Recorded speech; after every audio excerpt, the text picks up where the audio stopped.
Eu quero nós vamos começar lendo alguns textos bíblicos.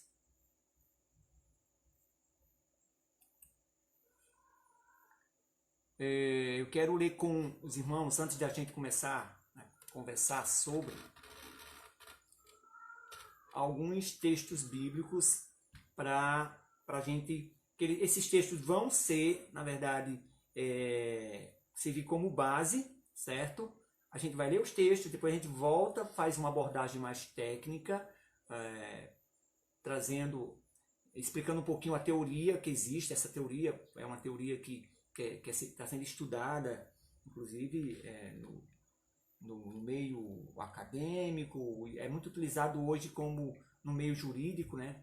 no que eles chamam de cultura de paz, ou então justiça restaurativa. E aí depois a gente vai e volta para os textos, e a gente faz uma abordagem bíblica, e nós vamos analisar alguns episódios dentro do texto bíblico, mostrando que Jesus era adepto e praticava essa questão da comunicação não violenta, certo? Me diga uma coisa, o som tá legal? Dá para ouvir bem? Dá um toque aí para mim, para a gente saber se o som está com dificuldade, ou se o som, porque eu estou fazendo sem usar microfone, e eu estou pegando o som ambiente e eu quero saber como é que está o som.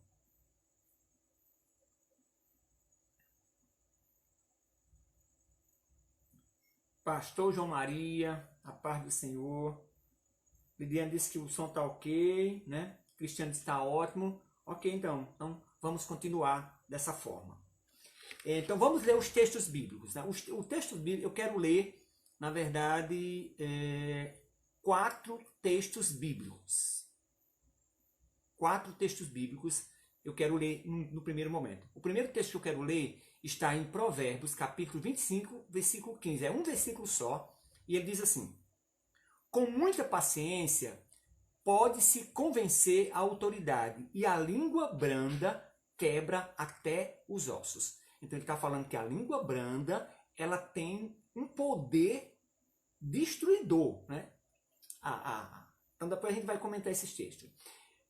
O outro texto é Provérbios ainda, capítulo 15, versículo 1, que diz assim: a resposta calma desvia a fúria, mas a palavra ríspida desperta a ira. Certo? O outro texto, Romanos 12, do 18 ao 21. Façam todo o possível para viver em paz com todos. Amados, nunca procurem vingar-se, mas deixem com Deus a ira, pois está escrito: minha é a vingança, eu retribuirei, diz o Senhor. Pelo contrário, se o seu inimigo tiver fome, dá-lhe de comer. Se tiver sede, dá-lhe de beber. Fazendo isso, você amontoará brasas vivas sobre a cabeça dele. Aí ele conclui: não se deixem vencer pelo mal, mas vençam o mal com o bem. E o outro texto está em Provérbios 25, né, do 21 ao 22, que diz assim: se o seu... mas é o mesmo texto. Na verdade, esse texto aqui é o texto que Paulo repete. Esse texto de Romanos é o mesmo texto, e agora eu percebi, é porque eu coloquei os dois textos semelhantes. Provérbios 25, do 21 ao 22, ele é o mesmo texto que Paulo repete em Romanos. Certo? Se o teu inimigo tiver fome, dá-lhe de comer, se tiver sede, dá-lhe de beber. Fazendo isso, você amontoará a brasa viva sobre a cabeça dele, e o Senhor recompensará você. Amém. Beleza, agora, deixa eu ver aqui, quem já chegou mais, Pastor João Maria Albuquerque, já falei. Irami, meu irmão, boa noite, paz do Senhor. Deusimar Nóbrega. Então, mais 2 pessoas que chegaram aqui com a gente, né? Vamos aqui, então, para... Eu vou falar agora um pouquinho sobre a questão técnica, deixa eu fazer uma introdução aqui sobre a questão da comunicação não violenta. Quando a gente fala de comunicação não violenta, a gente está falando de um esforço consciente para que nós aprendamos. Isso é um aprendizado, certo, gente? Naturalmente, nós temos um discurso violento. A pessoa mais mansa, ela ainda tem um discurso violento. E no decorrer da conversa, vocês vão perceber como isso é verdade. É porque a gente normalmente não costuma muito pensar sobre isso. Então, é um esforço consciente, certo? De uma mudança de hábito para que a gente comece a usar expressões, a usar palavras que não diga exatamente, que não expresse exatamente julgamento, certo? Julgamento, que não expresse sentimento mal aplicado, porque na verdade a nossa fala ela sempre é resposta de um sentimento. As falas que cobram da gente algum tipo de posição, ou então porque o outro me provoca, ou porque há uma situação que você se sente incomodado, ou se sente à vontade, essas palavras elas sempre serão frutos de um sentimento. Você tem um sentimento e você fala. Aí, às vezes, você não comunica bem o seu sentimento e você expressa o resultado desse sentimento. Você não fala do sentimento, mas você expressa o resultado dele. E quando você fala sobre o resultado, as consequências disso que você está sentindo, aí às vezes você fere as pessoas, você julga, certo? Você agride.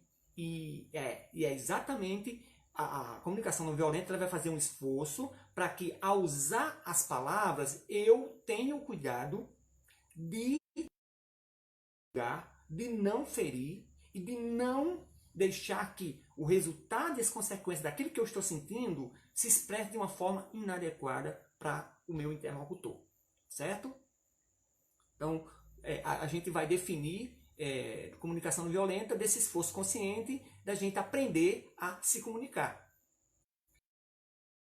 Aprender falar, aí nós vamos depois ter que obrigatoriamente considerar o processo de escuta, que a gente vai voltar daqui a pouco, tá certo? Mas primeiramente eu quero falar um pouco e basilar na teoria dessa questão da comunicação não violenta.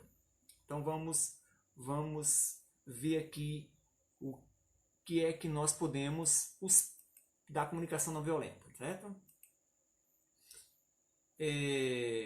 A comunicação não violenta, ela vai trabalhar alguns elementos importantes que eu tenho que desenvolver, que é a empatia, a consideração e a compaixão. Esses são elementos que eu não posso deixar de ter, de tentar aplicar na minha fala. Empatia, consideração, compaixão.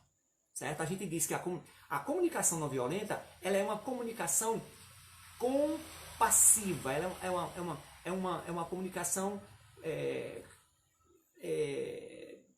na verdade, com uma dose de paciência, com uma dose de respeito, com uma dose de consideração muito forte. Comunicação compassiva, comunicação não violenta, né? Comunicação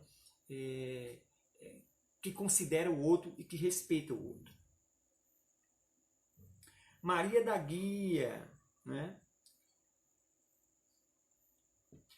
Então, empatia, consideração e compaixão. Vamos falar um pouquinho, vamos explicar o que é empatia, certo? Você se lembra quando Jesus disse que a gente deveria fazer para o outro aquilo que nós deveríamos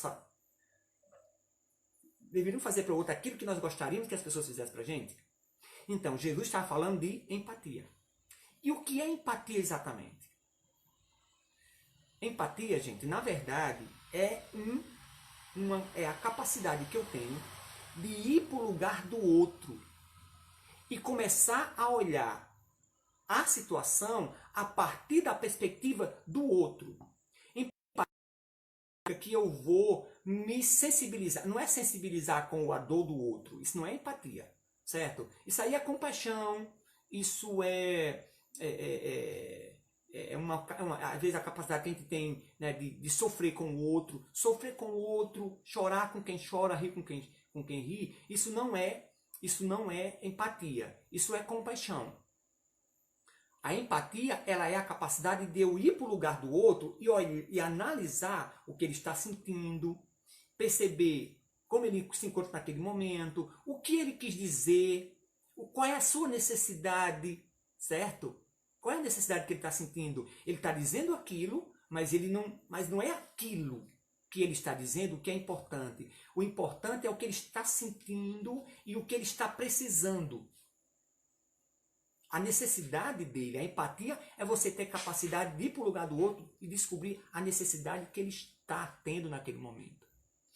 Deixa eu dar um exemplo prático. Por exemplo, vamos imaginar, eu vou dar um exemplo prático de mim, certo? Logo quando eu casei, assim,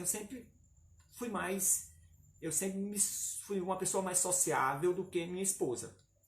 E eu gostava de sair, eu trabalhava à tarde, trabalhava à noite, e de manhã às vezes eu saía, ia para a rua, visitava lá algumas pessoas, ficava lá na loja de um amigo meu. E quando eu voltava para casa, minha esposa ela estava querendo conversar. Mas ela não sabia dizer que estava querendo conversar. Ela chegava, ela esperava eu chegar, e aí como eu não conversava, como eu não compartilhava o que eu tinha visto na rua, o que eu tinha sabido e tal, então ela ficava, ela ia aguentando, e tinha um momento que ela estourava, né? Aí ela dizia que eu não falava com ela, que eu não ligava para ela, que eu não conversava com ela, e ela jogava os cachorros em cima de mim, e naquele momento eu não sabia, eu ficava bravo também, né? E eu revidava, e eu me explicava, e eu questionava, e eu não estava nem aí para ela. Mas hoje eu percebo, se eu fosse capaz de ser empático, se eu tivesse para o lugar dela, e eu poderia ter encontrado a necessidade dela. Qual era a necessidade dela? Ela estava precisando, ela estava querendo que eu compartilhasse aquilo que eu tinha vivenciado na rua. Que ela não sabia se comunicar e eu também não sabia identificar. Certo? Então, se fosse hoje, com certeza eu teria identificado. E aí eu teria sentado com ela e a gente teria tido uma conversa e a gente teria combinado que eu ia, no caso, informar a respeito daquilo que eu achasse que era interessante para ela e a gente teria resolvido esse problema que a gente teve por muito tempo. Então percebe que a empatia é a capacidade que a gente tem de ir para o lugar do outro e tentar ver as coisas a partir da perspectiva dele. Principalmente identificar o que ele está sentindo e depois disso ver qual é a sua necessidade. Se a gente for capaz de fazer isso, então o outro vai se desarmar, certo? Alguém chega bravo para você e você consegue perceber que ele está com raiva. E se você também percebe a necessidade dele, aí você vai dizer, você está com raiva porque tal está acontecendo, ou porque eu disse isso, ou porque eu fiz isso. Ele vai dizer sim. E aí você vai abrir uma oportunidade para você conversar com ele. E para você ter um diálogo legal, certo? Que normalmente quando a gente não aplica a empatia, nós ficamos na defensiva e aí o outro, né, não sabe expressar sua necessidade, eu não sei identificar a necessidade dele e aí eu revido e ele revida também e a gente briga. Certo? Deu para mais ou menos para entender o que era empatia?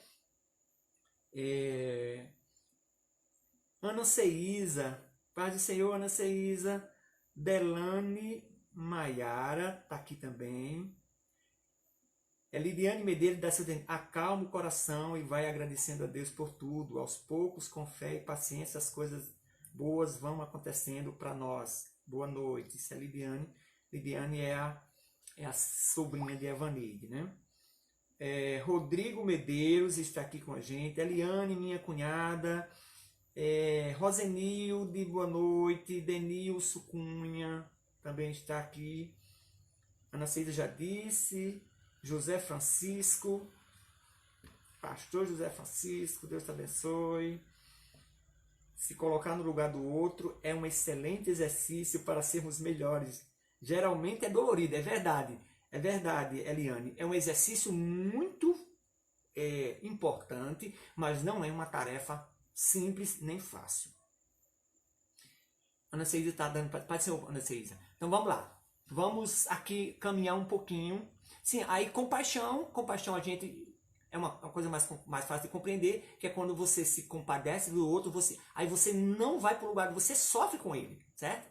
A compaixão é quando você tem a capacidade... Compaixão significa o sofrimento do coração. É você conseguir se identificar com o outro no seu sofrimento, na sua alegria.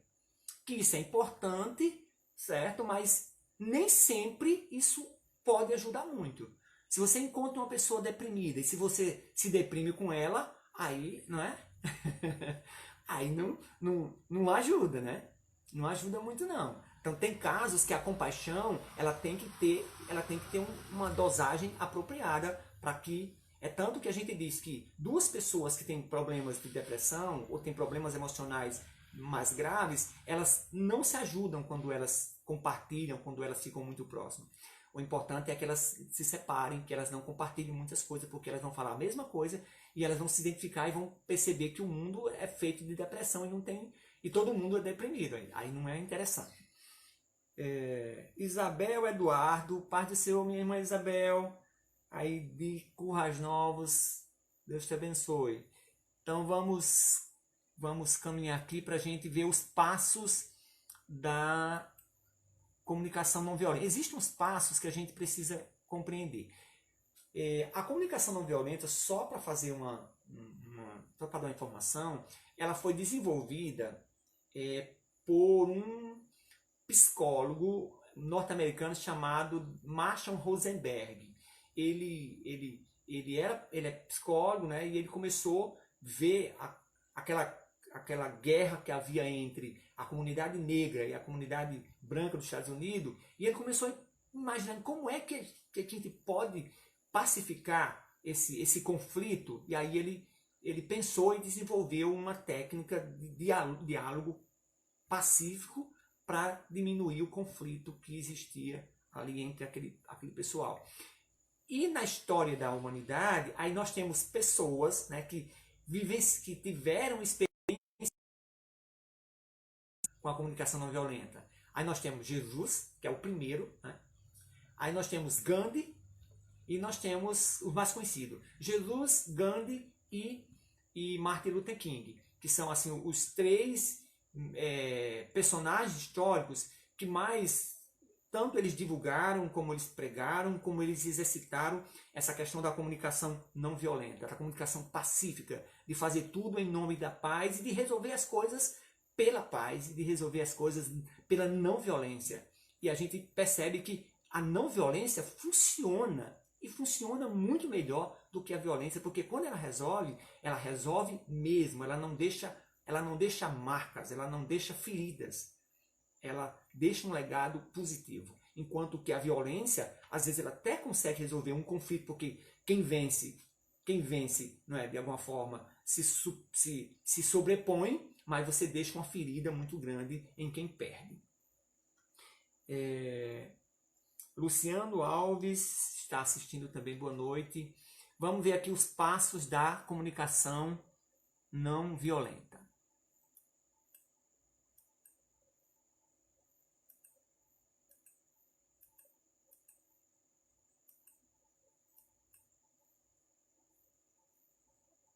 Que são os componentes, chamados de componentes, né? Primeiro componente, para que eu consiga, eu disse que comunicação não violenta, ela é consciente, é um esforço consciente. Então, para que eu consiga falar de uma forma que eu não me envolva nem com o meu sentimento, nem com a minha necessidade, nem com a necessidade do outro, nem com o sentimento do outro de uma forma inadequada, e aí a gente exploda cada um no seu espaço, eu tenho que considerar quatro componentes extremamente importantes. O primeiro componente é o que a gente chama de fato, de acontecimento. É o episódio, certo? É o que está acontecendo. Então, o fato. Aí, que seria, a gente chama de observação. A observação tem a ver com o fato. O que é que está acontecendo de fato? Então, eu tenho que ter capacidade de descrever o fato. Porque quando eu descrevo o fato, eu não julgo, eu não agrido, certo? Eu estou diante de uma situação, aí alguém vai lá e faz alguma coisa. Se eu disser exatamente o que a pessoa fez, eu estou apenas relatando o fato. Eu não estou fazendo nenhum julgamento, né? Então a gente precisa falar daquilo que aconteceu, sem taxar ninguém, sem julgar ninguém. Nesse caso, o que é o resultado disso? Ele vai evitar reações defensivas e cheias de culpa. Porque quando eu relato apenas o fato, então eu evito a reação de alguma coisa, e aí eu vou retrucar isso que ele disse, eu faço um julgamento, e aí o que é que ele faz? Ele vai se defender. Porque normalmente o que eu julgo não é exatamente aquilo que ele estava pensando nem querendo. Eu faço um julgamento baseado no meu sentimento e não no fato exatamente. E aí, como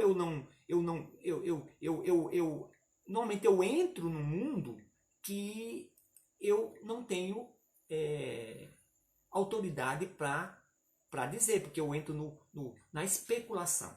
Olha um exemplo aqui, falando do fato. Vamos imaginar que você tem um colega, certo? Que você bate bola e que você brinca todo final de semana com ele jogando bola, e aí ele já faz muito tempo que não faz gol, e você chega para ele e diz, cara, aliás, não é nem isso, nessa situação. A situação, eu estava pensando aqui, mas o exemplo aqui não é esse. O exemplo é o seguinte, você tem um amigo que você fazia churrasco com ele, com mais uma turma, e aí ele desaparece. Já faz tempo que ele não aparece. E você encontra com ele e você diz, cara, você nunca vem no churrasco. E aí, rapaz, o que está acontecendo? Você nunca vem no churrasco. E aí, o que está acontecendo? Então você faz um julgamento, você não se detém no fato, certo? Você faz uma reclamação para ele. Cara, você nunca vem no churrasco, você nunca mais veio. O que está acontecendo com você? É como se dissesse, aconteceu alguma coisa, você está com raiva, você não gosta mais de mim? Isso seria uma forma violenta. Eu não estava narrando o fato. Agora, se eu fosse narrar o fato, como é que eu diria? Cara, esse ano você só foi 2 vezes no meu churrasco. Ou só foi uma vez. Certo? Você observa o que aconteceu, aí fala quanto tempo que ele não vai. E ele foi quanto tempo nesse ano? Aí você diria o fato. Cara, esse ano você só foi uma vez naquele churrasco que a gente faz no final de semana. Aí você ia dar a oportunidade, você não foi agressivo, você não foi violento, e você não deu nenhuma possibilidade para ele se armar. Com certeza, vocês vão ter uma conversa tranquila, ele vai poder explicar para você vai poder entender os motivos, e ninguém vai criar nenhum conflito. Percebe? Como a forma como a gente fala, dependendo de como você fala, se você disser isso para um amigo seu, o que é que ele vai fazer? Ele vai se defender. Ele vai se defender. Né? E aí, só Deus sabe onde isso vai dar. Então, o primeiro componente da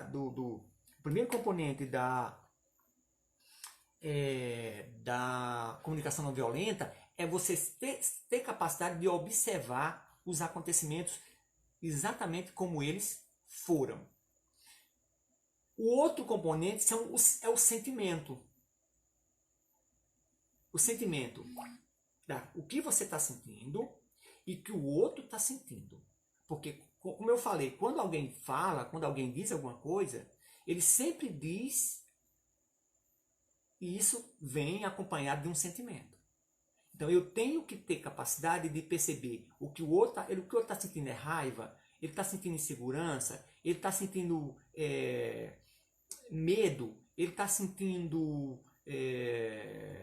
desprezo. O que ele está sentindo? Está se sentindo abandonado? Então o que ele está se sentindo? O que ele está sentindo? Aí eu tenho que ter essa noção de perceber o que ele está sentindo, mas eu também tenho que ter cuidado em perceber o meu sentimento. Certo? O Valderino está dizendo aqui, é muito domínio próprio também. Verdade. A comunicação não violenta, ela vai precisar desse domínio próprio. Mas o domínio próprio sozinho, sem você compreender o processo, ele não é suficiente. Né? Porque o domínio próprio, no máximo que vai acontecer, é você ficar evitando dizer o que você tem vontade. Certo? Tudo que você tem vontade, mas você ainda vai certamente fazer julgamento de uma forma mais branda. Você não vai, você vai ter dificuldade se você não entender o processo do domínio próprio mesmo. Então, o sentimento tanto de quem está ouvindo como de quem está falando é o outro componente, né? Porque aí você vai quebrar as barreiras. Quando você consegue identificar esse sentimento, você quebra essa barreira e aí você se comunica. Você vai tentar descobrir o que o outro está sentindo através da fala e você vai ter cuidado para você não expressar o que você está querendo a partir do seu sentimento. É normal, gente, que a gente não queira expressar nosso sentimento porque a gente acha que expressar sentimento é é sinal de fraqueza. Não é verdade isso não. É muito bom quando você chega para uma pessoa e diz, eu estou com raiva. Eu estou com raiva porque eu fico com raiva quando você faz isso. Não é? É muito melhor você dizer, eu fico com raiva quando você faz isso, do que você explodir. E aí você vai mostrar na prática que está com raiva e a outra pessoa não vai poder te ajudar porque aí ela também vai ficar com raiva pela sua reação. Mas se você se comunicar de forma adequada, a outra pessoa vai...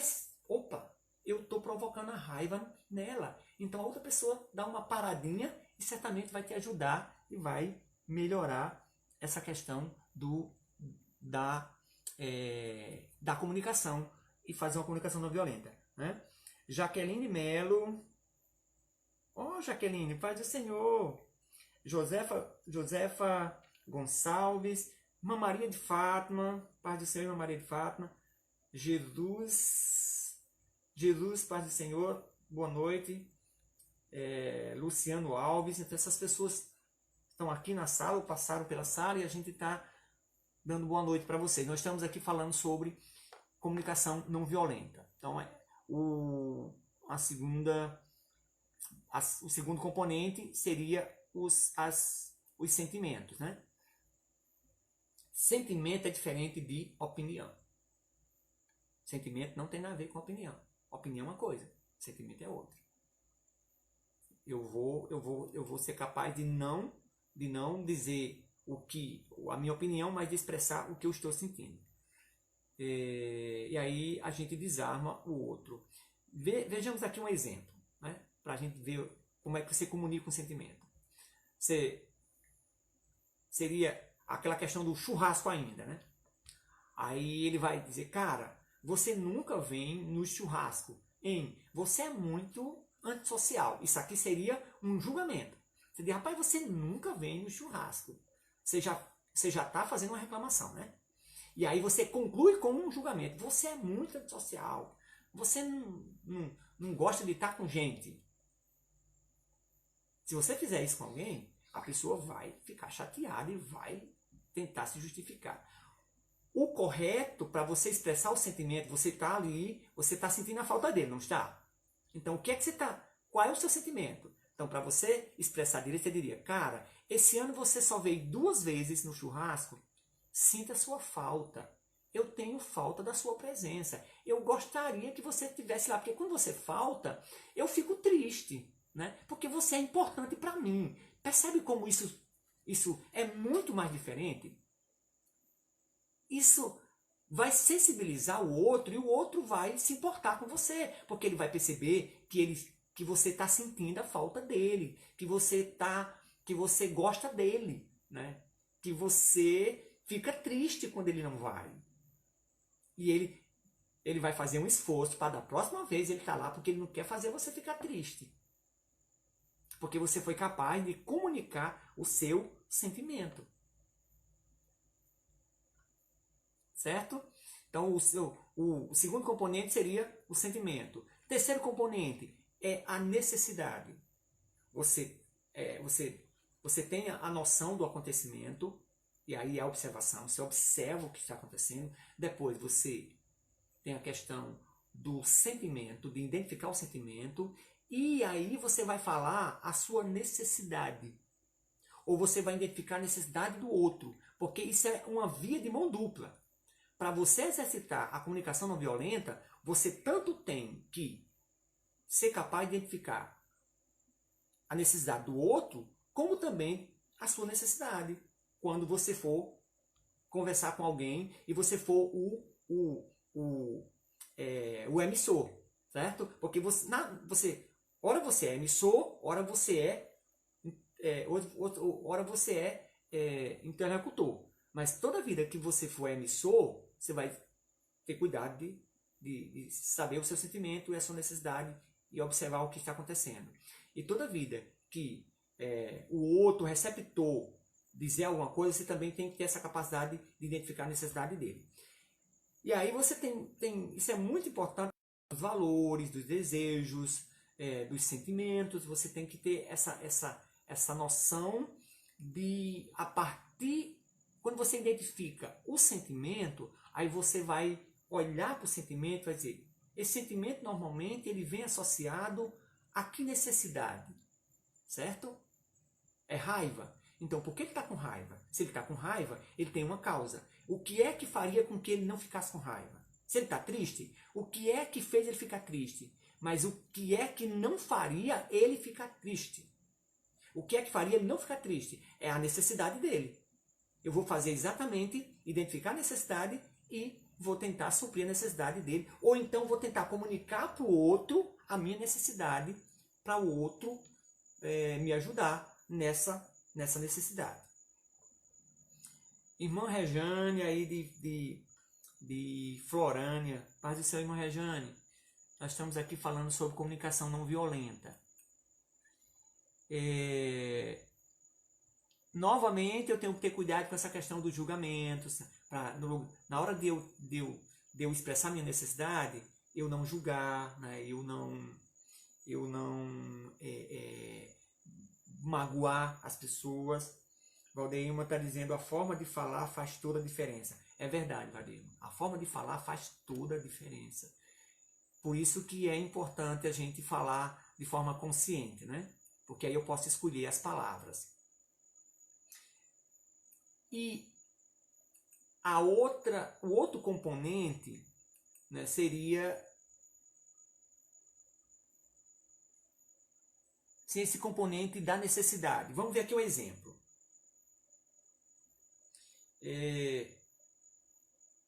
Vamos imaginar que você dissesse para alguém, aquela atividade lá está, isso num ambiente corporativo, né?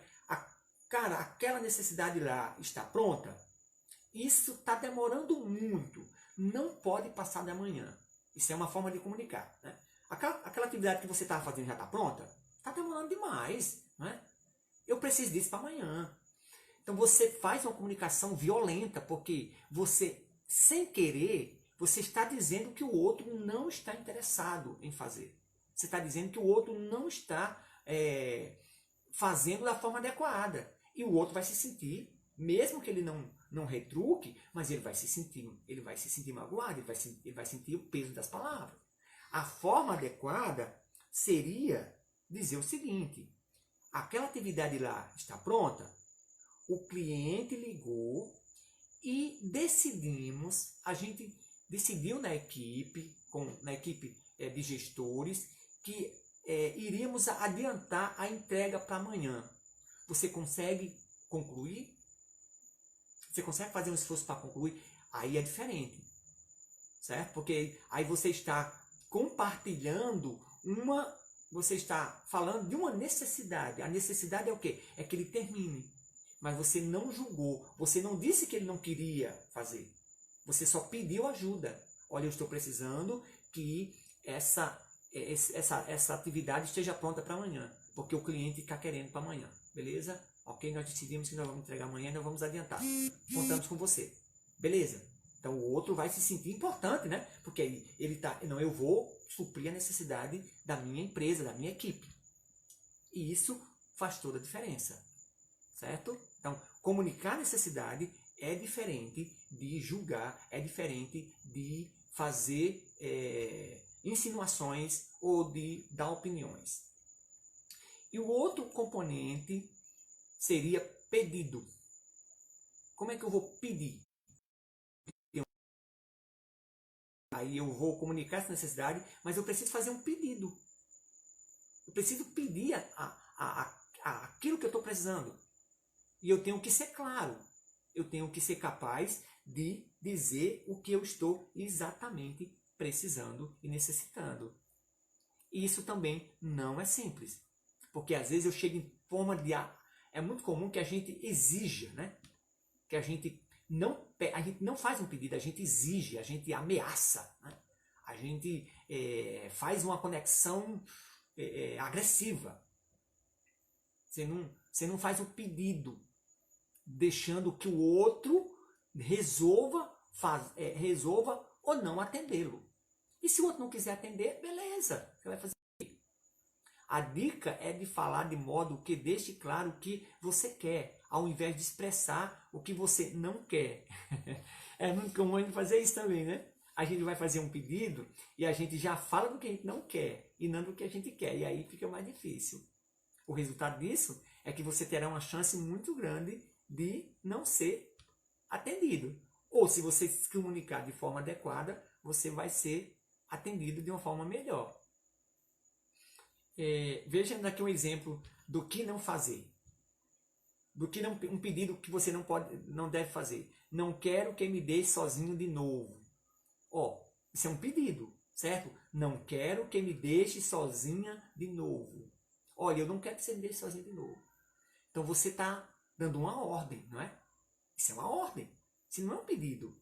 Olha, eu não quero que você me deixe sozinho de novo. Qual seria o correto? Uma situação, inclusive, que às vezes acontece comigo e a Vaneide, né? Quando a gente sai por lugares, aí a Vaneide diz, olha, quando chegar lá, você não me deixe sozinho. E eu não vou ficar sozinho lá na cadeira. É a minha ameaça, né? É aquele tom ameaçador. Eu tenho que ficar lá, porque na verdade ela não expressa necessidade, ela expressa uma ordem.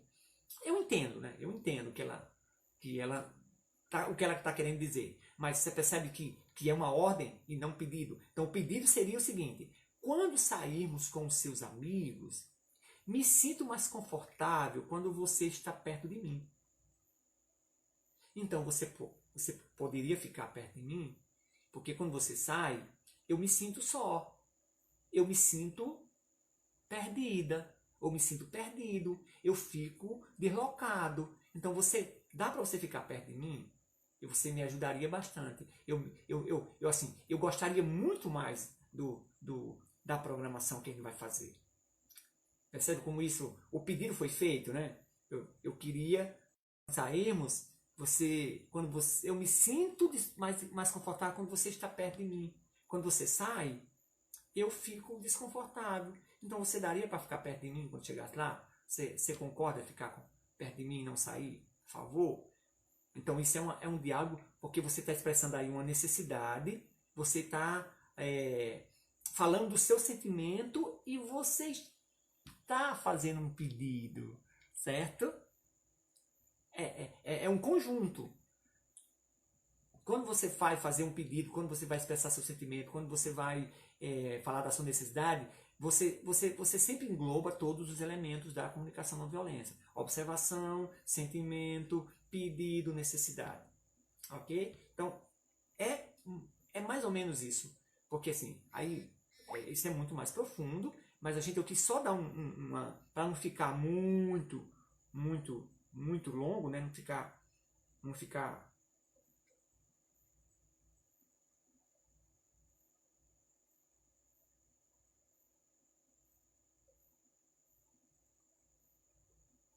não ficar chato. Então a gente vai parar por aqui a questão da parte técnica e agora nós vamos voltar para a Bíblia. Vamos voltar para a Bíblia, para os textos bíblicos. Vamos voltar para os textos bíblicos, certo?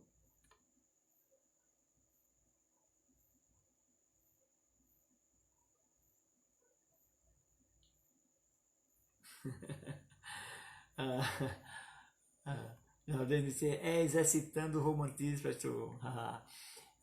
Vamos aqui. Nós lemos, vamos aqui compreender esses textos.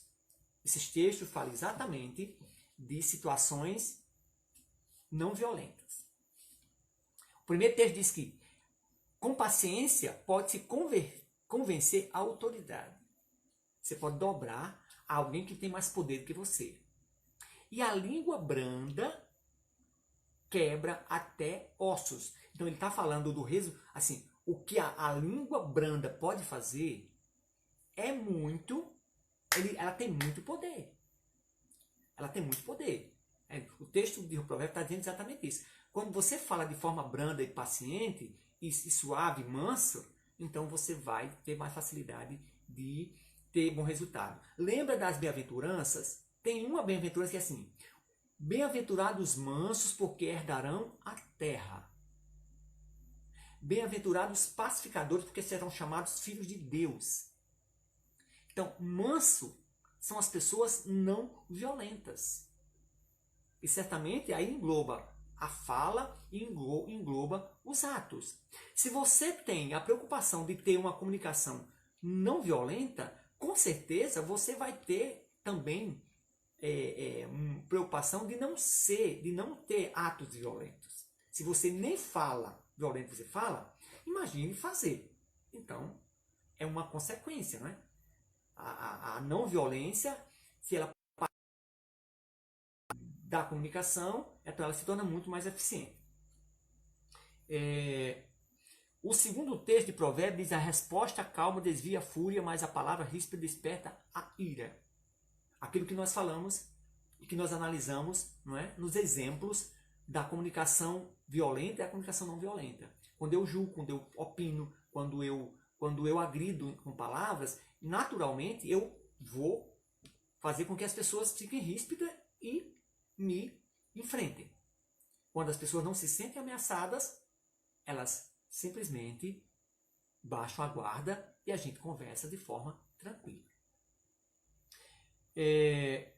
O texto de Romanos: façam tudo possível para viver em paz com todos. Amados, nunca procurem vingar-se, mas deixem com Deus a ira. Pois está escrito: minha é a vingança, eu retribuirei, diz o Senhor. Pelo contrário, se o teu inimigo tiver fome, se tiver sede, né, dá de comer, dá de beber, fazendo isso você vai perturbar o seu inimigo. Ou seja, quando a gente é não violento, quando a gente é paciente, quando a gente é amoroso com alguém que é desafeto nosso, ou pelo menos que se contrapõe, essa pessoa ela é desarmada e ela se incomoda. Mas ela não se incomoda de forma negativa, ela se incomoda de forma positiva, certo? E ela é influenciada a baixar a guarda. Ela vai ficar, né, com o juízo queimando. Mas por que ele fez isso? Mas por que? Né? Você surpreende. Você não surpreende as pessoas dizendo aquilo que elas esperam que você diga. Você surpreende dizendo aquilo que elas não esperam.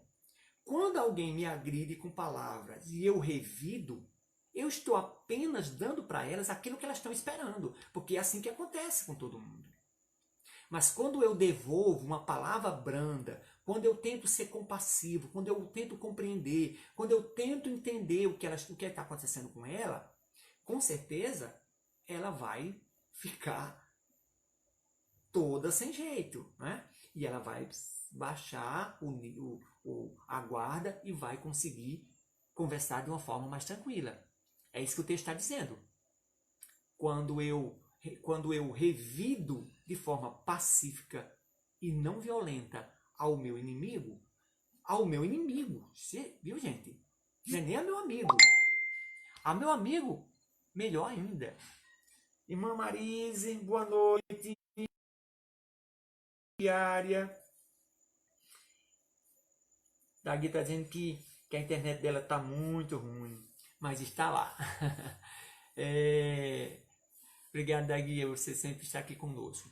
Então, o texto está dizendo que eu vou surpreender o meu interlocutor, mesmo que ele seja meu inimigo, se eu for brando, se eu for pacífico e se eu for amoroso. E o outro texto de Provérbios vai dizer a mesma coisa que era no Antigo Testamento, certo? E a gente pensa que esse texto é um texto que tinha sido do Novo Testamento, que tinha sido proferido por Jesus, mas esse texto já é de Provérbios. Esse texto já era conhecido lá no Antigo Testamento.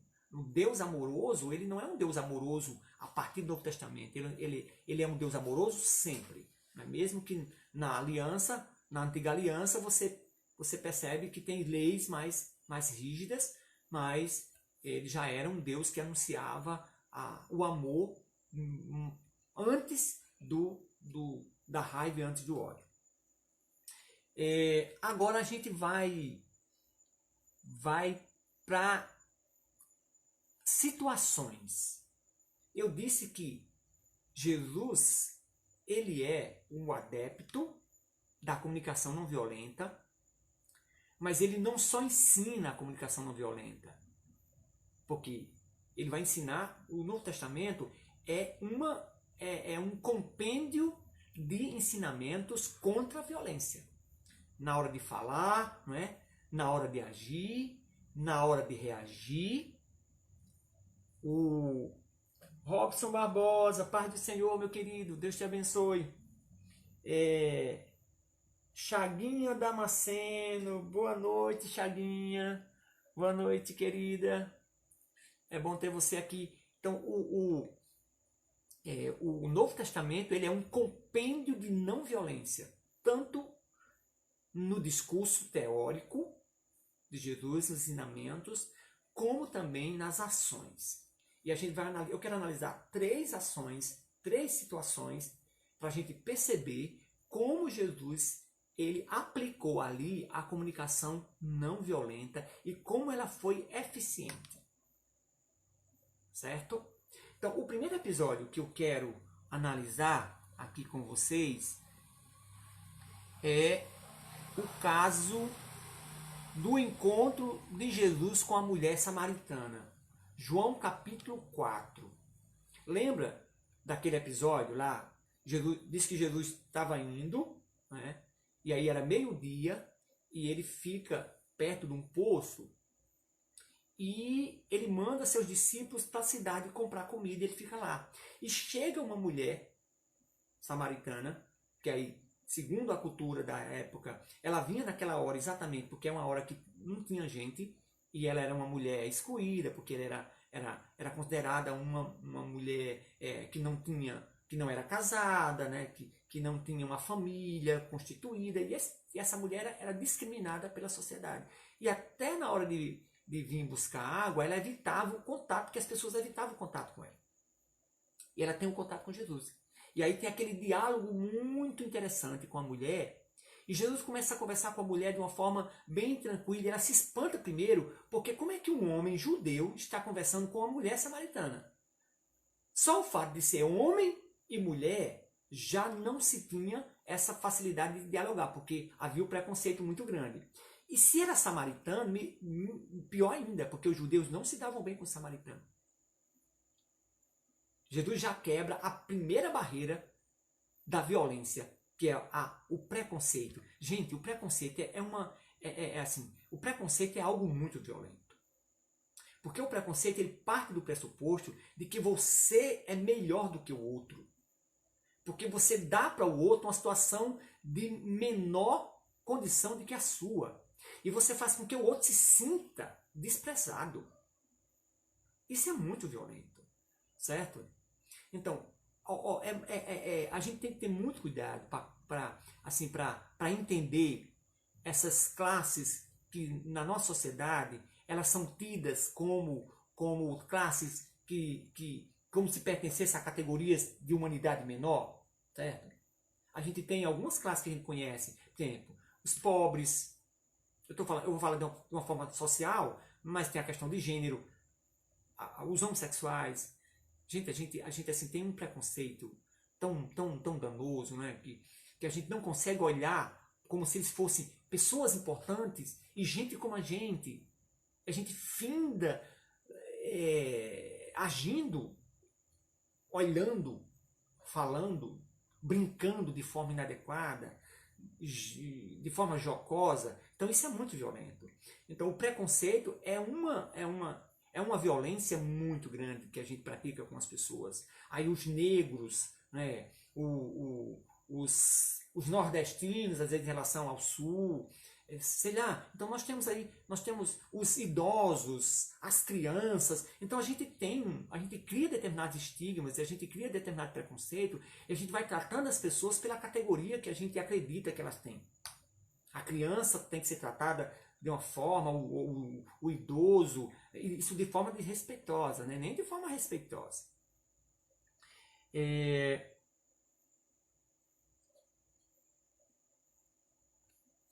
Sim, aqui Oi, irmão, sou Saulo. Sou Saulo, filho de Robson. Ok, Saulo, prazer. Então tem aqui o filho de Robson, que é filho do pastor Manuel Barbosa, que foi o pastor do qual me converti. Dourinha Araújo, Pai do Senhor, irmã Dourinha.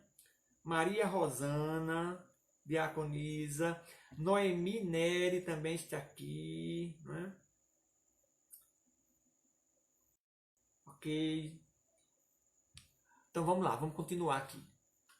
Se eu estava falando da mulher samaritana. E aí Jesus ele vai conversando com a mulher e chega um momento que ele começa a entrar na vida na vida privada da mulher. Mas ele não é agressivo. Primeiramente ele se abre com ela, ele pede água, né? Você percebe que Jesus expressa a necessidade dele para a mulher, e a mulher, automaticamente, a mulher se sente naquele momento importante, porque Jesus pede água para ela.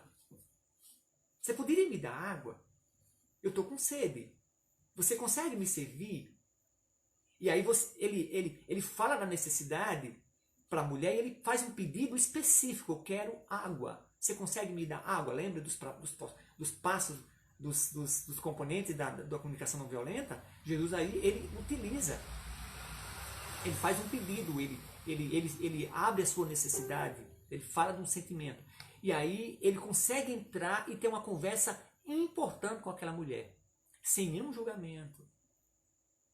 E o que é que acontece? Aquela mulher é tocada, aquela mulher é alcançada pela mensagem de Jesus, e ela vai para a cidade, convida as pessoas e traz as pessoas para ouvir aquele homem que foi capaz de ouvi-la. Gente, eu conheci um homem diferente. Um homem que não me julgou. Um homem que não foi violento comigo. Um homem que não se insinuou para mim.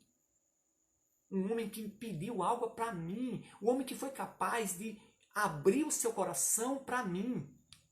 E falar da sua necessidade. Percebe como aqui nós temos exatamente a aplicação da comunicação não violenta? Jesus fazendo a abordagem com aquela mulher. De uma forma tranquila, que a conversa fluiu e ela foi alcançada e tocada por conta do discurso não violento, do discurso amoroso, do discurso compassivo de Jesus. Uma outra situação é aquela situação de Pedro. Gente, Pedro logo depois da traição e aí Jesus ressuscita e Jesus tem um encontro com Pedro. Aquele encontro, Jesus, ele se dispe, né? Tira ali qualquer tipo de vestimenta que seja capaz de fazer uma abordagem violenta com Pedro. Gente, naturalmente, a primeira coisa que qualquer um de nós faria é julgar Pedro. Ou então, pelo menos, lembrar Pedro do que ele tinha feito.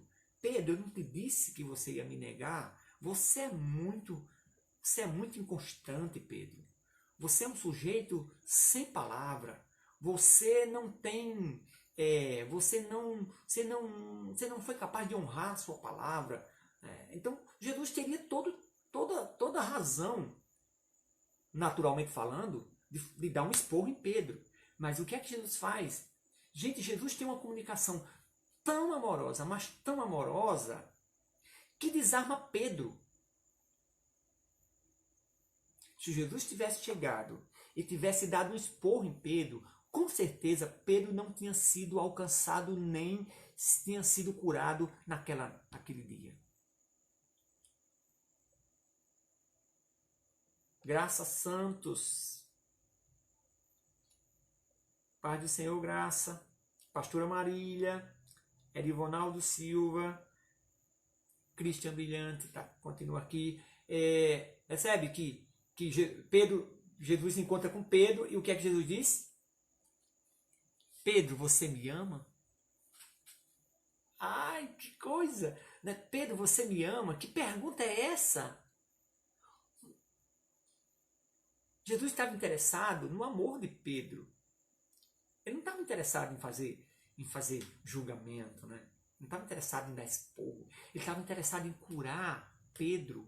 Ele sabia que Pedro o amava, mas que Pedro tinha dificuldade de consolidar esse amor, porque ele estava muito envolvido, né, com sua instabilidade, com seu medo, com sua insegurança, com sua forma espontânea e rápida de agir. E aí ele vai perguntar: Pedro, você me ama? E a primeira atitude de Pedro foi se sentir um pouquinho constrangido, né? Aí, mas só que aquele constrangimento foi um constrangimento sarador. Pedro disse: gente do céu, Jesus está interessado no meu amor por ele. Jesus se importa comigo. Ele quer que eu o ame. E aí Pedro dá uma resposta que Jesus percebe que é aquela resposta: Senhor, tu sabes. Né? Pedro fica assim meio tímido. Aí Jesus repete a segunda vez: Pedro, você me ama? E Pedro diz: Senhor, tu sabe. Na terceira vez: Pedro, tu me ama? Senhor, tu sabe todas as coisas. Tu sabes que eu te amo. Eu te amo mesmo, Senhor. E naquele momento é como se Pedro dissesse: Senhor, mesmo que eu não fui capaz de não te negar, mas eu te amo. Tu conheces o meu coração. Empatia. Gente, empatia. Você percebe como que Jesus ele foi para o lugar de Pedro e ele tentou entender Pedro a partir da perspectiva de Pedro. Ele sabia que Pedro o amava, mas ele sabia que Pedro tinha dificuldades. E aí ele foi para o lugar de Pedro e tentou entender, na verdade, ele não disse: Pedro, você não me ama. Não, ele disse: Pedro, ele não foi julgar: Pedro, você não me ama não, porque você me negou. Ele foi perguntar: Pedro, você me ama? Você me ama mesmo? Ele não disse assim não, né? Ele não fez uma pergunta negando, não. Ele fez uma pergunta para ter uma resposta positiva mesmo. Pedro, você me ama? Pedro, você me ama? Pedro, você me ama? Pedro, você me ama? Certo? Porque Jesus queria uma resposta simples de Pedro mesmo. Então ele vai fazer uma abordagem completamente amorosa. E isso é o que nós chamamos de comunicação não violenta. Na prática é isso. Esse esforço de você ir para o lugar do outro e tentar entender o outro. E a partir daí descobrir a necessidade e tentar suprir a necessidade de Pedro. A necessidade de Pedro, que Jesus identificou, era saber expressar o amor de uma forma clara, sem medo. Sem medo de Pedro mesmo, que Pedro era inconstante, né, de falar sem pensar. E Pedro ele teve que pensar, ele teve que raciocinar. Pedro, você me ama? Pedro, você me ama? Pedro, você me ama? E Jesus instigou Pedro a pensar. Pedro disse, espera aí, eu amo. Tu sabes, Senhor, tu sabes. E no segundo momento ele pensou assim, e aí ele disse, eu amo realmente. Porque ele pensou, porque ele raciocinou, porque ele foi capaz de imaginar. Jesus instigou ele a dar uma resposta, resultado do pensamento, coisa que Pedro não sabia fazer. Pedro dava resposta e falava com o coração, né? com o sentimento. E agora Jesus consegue identificar que a necessidade de Pedro era dizer algo pensando. E ele consegue exatamente fazer com que Pedro pense e dê a resposta consciente. Percebe como isso é legal? Já tinha pensado nisso? Né? Que na verdade, quando Jesus pergunta 3 vezes, Jesus está instigando também Pedro a pensar sobre, a expressar de forma consciente e racional o que ele estava querendo dizer, já que Pedro era acostumado a dizer as coisas sem pensar. Não é?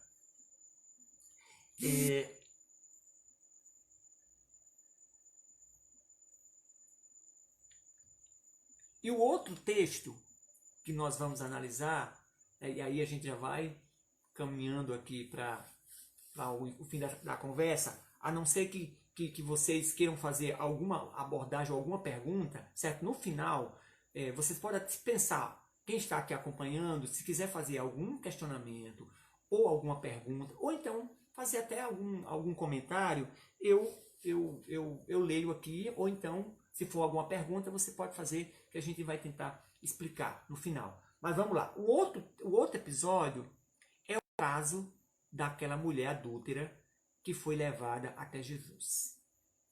Aquela história é bem conhecida, né? Os homens daquela cidade, os anciãos e as pessoas daquela cidade encontraram uma mulher no ato de adultério.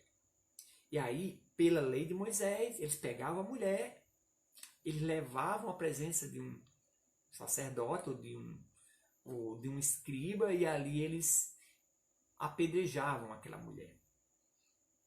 E isso era tido como um procedimento da lei. E eles disseram, a gente vai pegar a mulher, e nós vamos levar essa mulher para Jesus. Vamos ver o que ele vai dizer. Né? Vamos ver o que ele vai dizer. E aí eles levam a mulher até Jesus. E quando eles chegam diante de Jesus, e aquela turma de homens, todos com um discurso muito violento. Senhor, essa mulher foi pega em adultério e ela precisa morrer. Segundo a lei, ela deve ser morta, apedrejada. O que o senhor diz? O senhor vai contrariar a lei? O que é que o senhor fala sobre isso? E Jesus lá, calmamente, tranquilamente, deixa os homens falarem, deixa os homens destilarem o seu ódio, né?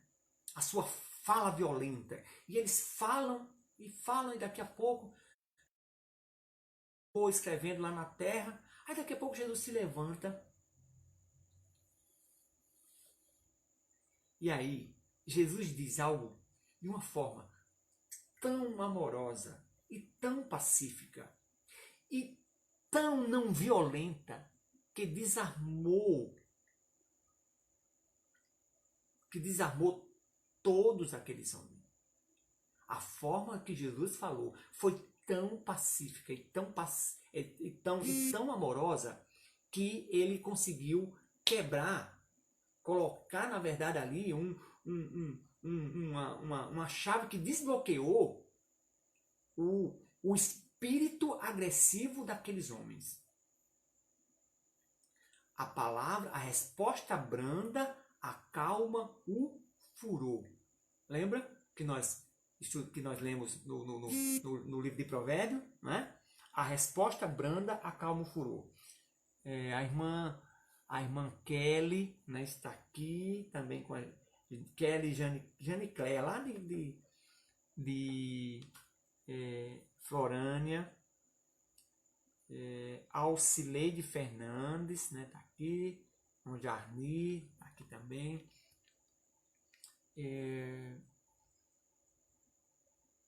Sim, como eu estava dizendo, ao que foi que Jesus disse para aqueles homens?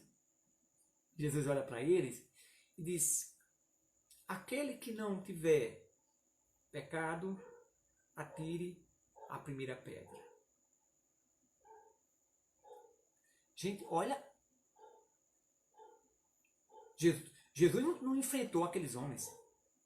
Jesus tivesse levantado e tivesse dito: olha, hoje essa mulher não vai, vocês não vão apedrejar essa mulher. Vocês não têm autoridade de apedrejar essa mulher. Vocês são pecadores iguais, pior do que ela, não sei mais o que e tal. Então, aqueles homens teriam, se brincar, teriam matado Jesus, ou teriam agredido Jesus, porque eles estavam furiosos. Mas a forma como Jesus falou, desarmou. Ele olhou para aqueles homens de uma forma tão tranquila, mas tão tranquila e tão amorosa, que ele disse: olha, é o seguinte, se tiver entre vocês alguém que não tem pecado, então está autorizado a bater na mulher. É como se Jesus tivesse feito uma pergunta assim para aqueles homens: existe alguém aí sem pecado? Tem alguém aí que não tem pecado? Aqueles homens entenderam a pergunta assim: existe alguém que não tem pecado aí? Aqueles homens olharam para si e disseram: não, todos nós somos pecadores. Olha aqui, Jesus está falando do fato.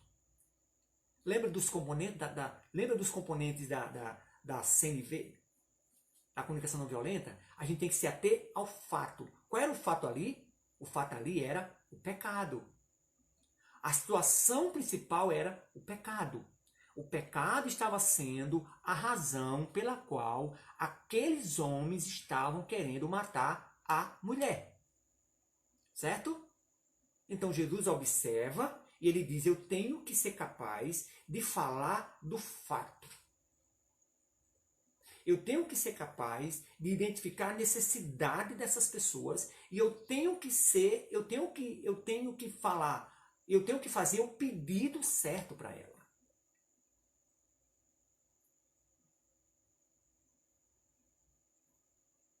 Os componentes. O fato do pecado. Então o que é que Jesus disse? Existe alguém, a abordagem dele soa na cabeça daqueles homens como uma pergunta: alguém aí de vocês não tem pecado? Responde para si mesmo: não. Todos nós somos pecadores.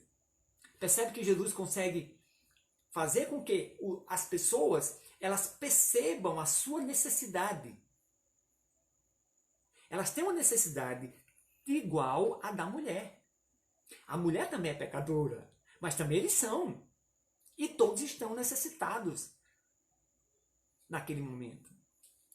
E aí, quando Jesus faz essa abordagem pacífica e vai no ponto, identificando falando do episódio, identificando a necessidade, fazendo o pedido certo, então eu vou pedir para vocês o seguinte: se tiver alguém que não tem pecado, então atire a primeira pedra.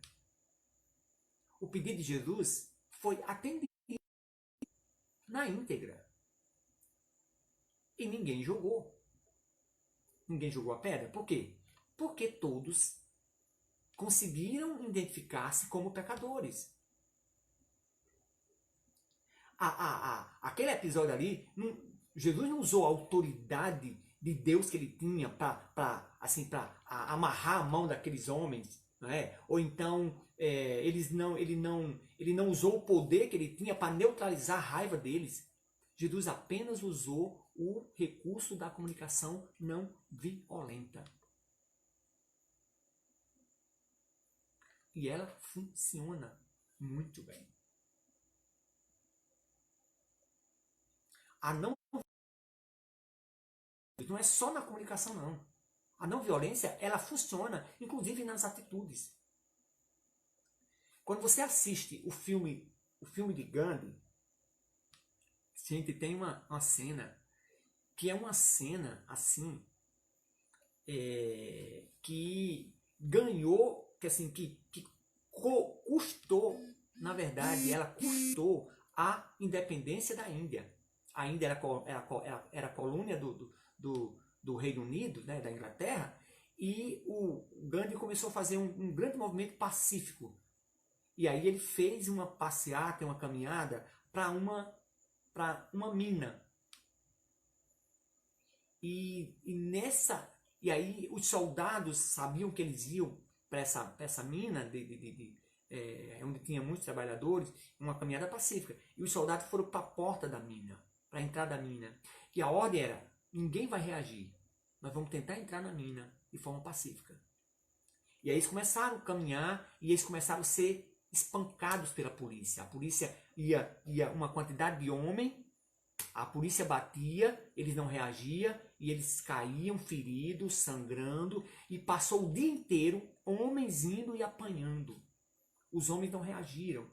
E quando foi no final do dia, a tropa inteira estava desmoralizada e a Inglaterra envergonhada. Por quê? Com a violência da Inglaterra, ela foi derrotada. E com a forma pacífica e não violenta dos indianos, eles ganharam. Eles foram vitoriosos. E naquele momento foi estabelecido que o Reino Unido reconhecia a independência da Índia. E saíram de lá envergonhados, de forma pacífica. Certo? Então, a não violência, ela não é só importante na fala. Claro que na fala ela vai ser importante porque até nós que nos dizemos cristãos, né, e que dizemos que valorizamos o amor, a compaixão, a paz, nós também temos um discurso violento. E esse discurso violento ele deve ser melhorado porque é um estilo de vida. É um estilo de vida. Inclusive eu quero aconselhar depois, quem puder, ler o livro de Marshall Rosenberg, que é Comunicação Não Violenta. Inclusive você consegue baixar, quem gosta de ler e-book, tem no Google, tem para você baixar. É um livro que tem uma abordagem muito interessante, que é muito prático para o dia a dia. Ele ensina muitas coisas que a gente vai aprendendo e vai desmistificando um pouquinho e vai percebendo o quanto na prática nós somos violentos quando brincamos, nós somos violentos quando falamos, nós somos violentos quando reagimos, nós somos violentos quando pregamos. Gente, existe muito pregador violento. Existe muita pregação violenta. E eu digo, tem pregador que quando prega parece que está com raiva dos pecadores, parece que está com raiva da igreja, parece que está com raiva dos ouvintes. E as pessoas percebem. E o pior é que lá embaixo tem um monte de gente violenta também, que fica tudo incentivando a violência na pregação. Assim como eu, né, tenho essa noção mais clara e já estudei, e eu sou muito observador e gosto de aplicar isso na minha vida, gente, eu percebo rapidinho quando eu vejo uma pregação violenta e eu fico... E assim, eu não consigo receber. eu tenho muita dificuldade quando eu vejo um pregador violento, uma pessoa violenta pregando, né, julgando, focando no erro das pessoas, focando no julgamento das pessoas, se inflamando, né, se alvorando em uma condição que parece que é melhor do que todo mundo. E na verdade não somos melhores que ninguém, né? Nós somos tão humanos como todos os humanos. E aí, se a gente é tão humano quanto todos os humanos, então não tem por que a gente achar que a gente é melhor do que ninguém. E respeitar, e compreender, e exercer a empatia, a compaixão, isso é nossa obrigação. E como cristãos, nós temos o compromisso da não violência. Não só nos atos, mas também na fala, aprendendo com Jesus. Foi Paulo que disse assim. Paulo também era um homem que de alguma forma ele aprendeu, mesmo ele não tendo convite com Jesus, mas ele aprendeu muito bem assim a forma de Jesus agir, falar. E Paulo vai dizer que a nossa pregação, ou a nossa palavra deve ser temperada com sal, para que ela possa ser gostosa de se ouvir. E que é uma palavra gostosa de se ouvir? É uma palavra não violenta. É uma palavra temperada que cai bem nos nossos ouvidos, que diz exatamente aquilo que quer dizer, que busca identificar necessidade, pedido, sentimento, certo? Então que o Espírito Santo ele possa fazer a gente compreender essa necessidade, certo? Nós precisamos entender essa necessidade, que a gente precisa ser menos violento. Eu preciso fazer com que as minhas palavras sejam dosadas de um certo racionalismo, para que eu fale pensando, e não que eu fale apenas falando, né? A gente fala falando, a gente não fala pensando.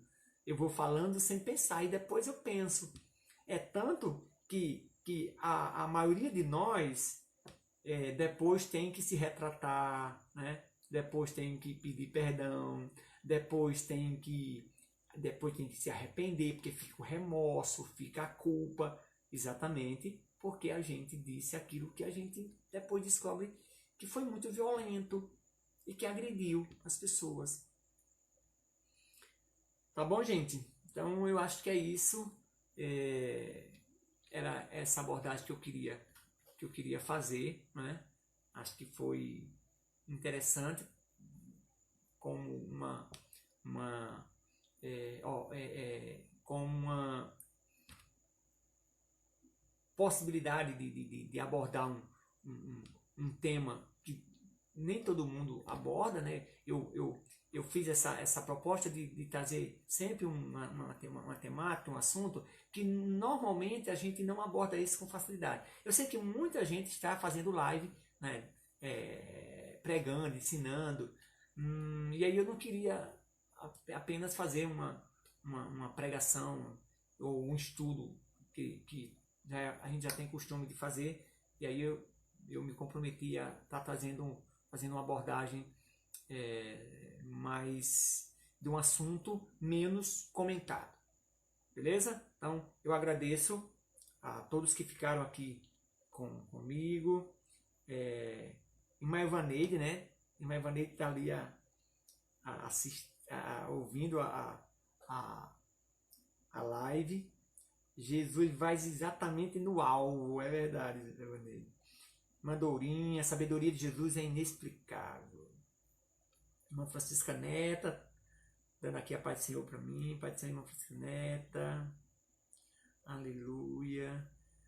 Então, todos que estiveram aqui, Jarni, Dourinha, deixa eu ver quem tá aqui ainda. Dá para eu ver aqui pelo desenho. Christian, né? Irmã Francisca Neta, Ana Maria. Aqui pelas fotos pequenininha, eu não consigo muito perceber não, né? Mas Alcineide Fernandes, Maria da Guia, Jane Cléa. Então, gente, Jani, Evaneide, Denilson, Ari, glória a Deus.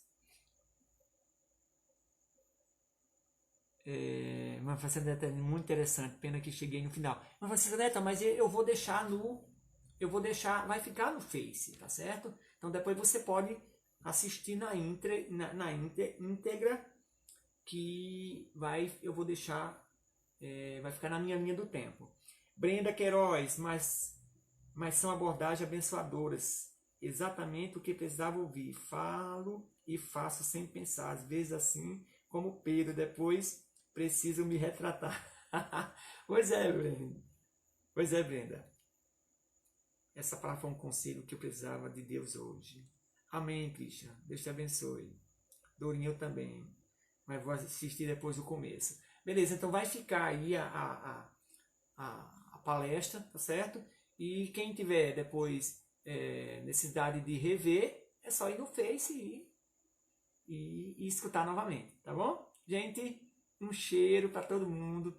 Boa noite. A gente vai fazer uma oração agora no final, pedindo para Deus abençoar todos vocês e que todos tenham uma noite e uma noite abençoada, um sono restaurador, né? E vamos na fé. Vamos na fé. De fé em fé a gente vai galgando a escadinha, aprendendo, sendo revitalizado na nossa fé, na nossa esperança, e a gente chega lá, porque é a misericórdia de Deus que nos puxa, gente.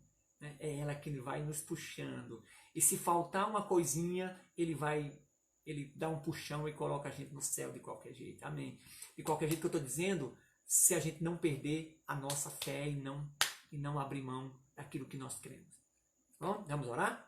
Pai, em nome de Jesus, eu quero te agradecer, Senhor, por esse momento, por esses que estiveram aqui comigo, que participaram dessa live, por esse estudo, por essa reflexão. Deus nos ajuda a termos uma comunicação pacífica, que nós possamos ser promotores da paz. Bem-aventurados pacificadores, bem-aventurados mansos, bem-aventurados que têm fome e sede de justiça. Que tenhamos compromisso sempre com o amor, com o bem e nunca com o mal. Nos ensina a falar de forma que a nossa voz seja um instrumento de bênção para as pessoas e nunca um instrumento de maldição. É o que tua palavra diz, que na verdade a gente sempre abençoe e nunca amaldiçoe. Que as minhas palavras sejam sempre um bálsamo para os ouvidos de quem as escuta. Eu te louvo, Senhor, por esse momento e quero aqui me comprometer a fazer do seu exemplo um estilo de vida para mim. Eu quero aprender com aquilo que o Senhor falou, com a forma como o Senhor agiu, com o seu comportamento, com o seu testemunho. É isso que nós te pedimos. Que a bênção do Senhor esteja sobre todos os meus irmãos que estão assistindo nesse momento, que todos tenham uma noite abençoada e um sono tranquilo. É o que eu te agradeço, em nome de Jesus. Amém. Glória.